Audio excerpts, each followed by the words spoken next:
قارون موسیٰ کی قوم میں سے تھا، پھر وہ ان پر زیادتی کرنے لگا،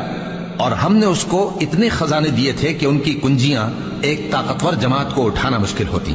جب اس سے اس کی قوم نے کہا کہ اترائیے مت، کہ اللہ اترانے والوں کو پسند نہیں کرتا، اور جو مال تم کو اللہ نے عطا فرمایا ہے اس سے آخرت کی بھلائی طلب کیجیے اور دنیا سے اپنا حصہ نہ بھلائیے، اور جیسی اللہ نے تم سے بھلائی کی ہے ویسی تم بھی لوگوں سے بھلائی کرو، اور ملک میں طالب فساد نہ ہو، کیونکہ اللہ فساد کرنے والوں کو دوست نہیں رکھتا۔ وہ بولا کہ یہ مال مجھے میرے ایک ہنر کے سبب ملا ہے۔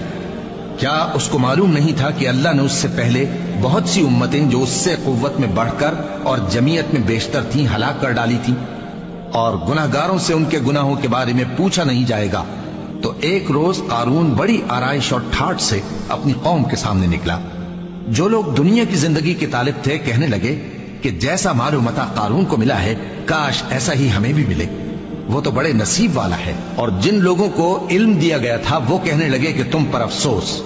مومنوں اور نیکوکاروں کے لیے جو ثواب اللہ کے ہاں تیار ہے وہ کہیں بہتر ہے، اور وہ صرف صبر کرنے والوں ہی کو ملے گا۔ پس ہم نے قارون کو اور اس کی حویلی کو زمین میں دھسا دیا، تو اللہ کے سوا کوئی جماعت اس کی مددگار نہ ہو سکی اور نہ وہ بدلہ لے سکا۔ اور وہ لوگ جو کل اس کے رتبے کی تمنا کرتے تھے صبح کو کہنے لگے ہائے شامت، اللہ ہی تو اپنے بندوں میں سے جس کے لیے چاہتا ہے رزق فراخ کر دیتا ہے اور جس کے لیے چاہتا ہے تنگ کر دیتا ہے۔